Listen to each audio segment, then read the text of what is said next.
to Level Up with Winnie Sun.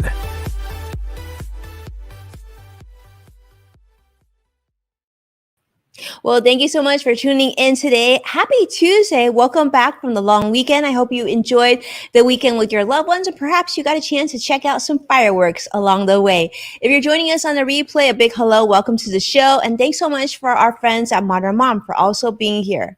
Now let's start with the market, let you know how it closed. The Dow closed down 208 points, the Nasdaq up 24, and the S&P unfortunately also down 8 points. Stocks today certainly fell as we're seeing on Wall Street. More investors are a little bit skittish as we come back from the holiday weekend. Of course, this is a very short trading week as well. There's been continual concerns about whether or not the economic recovery is still in front of us, or has it been behind us, or there's going to be more drops along the way. Unfortunately, there's been more concerns about the pandemic. We're hearing about the need for more vaccinations in many parts of the United States, around the world as well, and a lot more concerns about the topic of inflation. So you might be thinking of that as well. And for many Americans right now, we're kind of at that point of, what does work look like for us in the future? Are we going to be going hybrid? Are you going to go back to as it was before? Or if you're like many Americans, actually considering a change of employment. But with that, we're also seeing larger numbers of Americans considering what retirement is going to look like, if it's going to be closer rather than later. And recently, there was a study that came out of Magnify Money, which was released this year. Magnify Money released a new study this year on retirement statistics. And I want to share some of the data with you. They're showing that the average retirement savings for Americans is about $255,000. And in fact, the average 401k balance, you'll have to compare this to yours, is $496,000 for those in the age group, though, of 55 to 64. I know many of you are younger, probably like, what? We need almost 500,000? No, you need about 500,000 is what most Americans have between the ages of 55 and 64. And technically, you want that number to actually be significantly larger. Now, nearly 60% of Americans age between the ages of 45 to 54, which, many of us are considered Gen Xers, have retirement accounts versus those younger, those who are under the age of 35. So the percentage difference is 58% versus 45%. So if you are in that younger spectrum, maybe 35 and under, so it could be millennials, could be Gen Zers, these are some good numbers to keep in mind, and also to help you with your future planning. Now, with the retirement planning, here's another big one. And I want to make sure to put this on your radar. This number, honestly, I was a little surprised by, because I work with a lot of people who are nearing retirement or considering retirement and want to put together a plan. Now, they're saying, based on their study, that nearly 70% have nothing written. Now, that might come to a surprise to you. I actually thought the number would be bigger, because for people that I meet for the first time, I have yet to really, I think I could probably count on one hand how many people actually had something in writing, a retirement plan in writing. So I think that number is significantly lower. They're saying 70% Americans don't have something in writing. I'm thinking it could be closer to 80%, if not more. But a lot to think about. And I want to thank all of you, because you've had so many great questions. And as you know, we always open, my direct message is always open on all the social channels. I'm always looking forward to hearing from you. And you can always submit your questions that you might have on the show. So if you're watching and you're thinking of something while we're discussing that, definitely you can put it in comments right here below, or you can send me a direct message. Now, we're going to answer some of your questions this week about retirement planning, because you've had a lot come in. So let's start with the first one. Let's see what you've got. All right, so this special episode of Ask Winnie Anything, here's our first question. And that is, Winnie, many of my friends are quitting their jobs.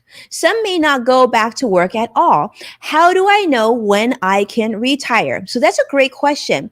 So the thing you want to do is, number one, try to find a professional to work with. A financial advisor makes a lot of sense. We've consulted for many clients for years and years and years. You want to know exactly where you stand financially. What accounts do you have, and how much money do you have in there, and how much do you spend? And here's the critical thing you need to be able to answer. What's my number? Meaning, how much money do I need to have, by what age, at what point can I retire? This is super powerful. So if you haven't done this already, I strongly encourage that you do this. Figure out what your number is. Figure out up to the year, if I can meet these goals, when can I comfortably retire, not have to look back, not have to worry about future expenses, and be in a good situation to say, yeah, you know what? Here's the keys. Take your job. I'm going to go ahead and retire. The other thing I would say is you want to make sure you have your retirement goals written and in place. And there's a lot of things to consider when you're getting planning towards retirement. It's just not, well, I can cover, my rent, my mortgage, and my food so I can retire. That's actually so much more than that. There are things like long-term care. That's like the unexpected, right? Vacation planning, the fun stuff too. So make sure to work with a professional, and that's what I would recommend. But great question. Thanks so much. And I know a lot of you asked that question, but in different variations. So thank you so much. All right, let's see our second question, everybody. This is a good one. Okay. What is this Roth IRA conversion, Winnie, that they are talking about all over Twitter? Now, you may have seen, I actually talked about this a couple weeks ago. This was a big story. It was all over in the news. But, PayPal co-founder Peter Thiel turned a $2,000 in a Roth IRA into $5 million, almost $5 million in his Roth IRA. He jumped more than I apologize, not 5 million, 5 billion with a B. His account jumped by more than $3 billion in just 3 years, even though he didn't contribute money to his Roth after the year of 1999. So you might be saying, well, what is this? How come he can turn such a small amount into such a large amount? Well, what he did do is, as co-founder of PayPal, he was able to buy shares before it actually went public. So he bought them at like a tenth of a cent. So it's such a minuscule, small amount that he purchased these shares. And of course, PayPal stock went up, and that's how his value went up. So jumped by more than $3 billion. Now you might be thinking, well, that seems like, a big amount. Is that something I could take advantage of, or something that I should have on my radar? Well, approximately 21.6 million taxpayers currently have Roth IRAs as of the end of 2018. So in collective, this is worth about 845 billion, big ones. Now, broken down, this equates to most people have about 39,000, give or take, according to the IRS, in their IRA. So what is a Roth IRA conversion? And should this be on your radar? Well, let's talk about this. Well, it really depends. Now, recently, I published an article on Forbes, shared an article on Forbes, talking about why 2020 and 2021 should be years that you should consider a Roth IRA conversion, why this should be on your radar. Now, what is a Roth IRA conversion? A Roth IRA conversion is the activity or movement of transferring retirement assets from a traditional IRA, an IRA rollover, which was previously a 401k or 403b, a SEP IRA, or a simple IRA into a Roth IRA. Now, this transfer does create a potentially taxable event, so that's something to keep in mind. So why do it? Well, this is actually very meaningful for those of you who are really focused on moving money and saving money for your retirement, and ideally in the most tax advantage way. A Roth IRA conversion can be beneficial for those individuals who have accumulated sizable or larger traditional IRA or 401k accounts or SEPs, who expect that your future tax rate or obligation is going to stay around the same level, or could even potentially go higher. And remember, if you're invested in your retirement, it also has a potential for growth.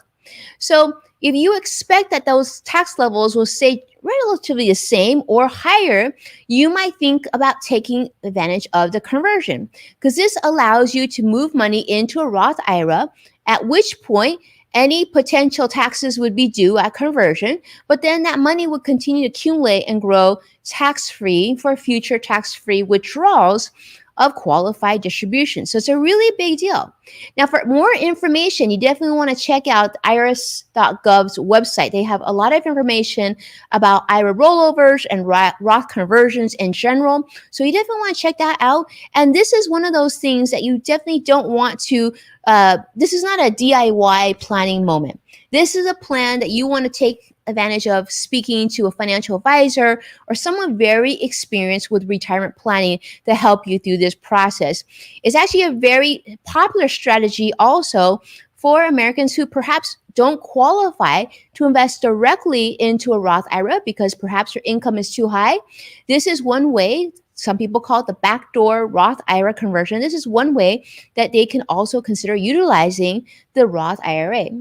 So thank you so much, my friends, for watching, supporting our program. Please take a moment to share the show with everybody that you care about. And as a reminder, you can find full episodes of Level Up with Winnie Sun on NASDAQ, Amazon Fire, and Roku. So be well, and I can't wait to see you again very soon. Bye-bye now.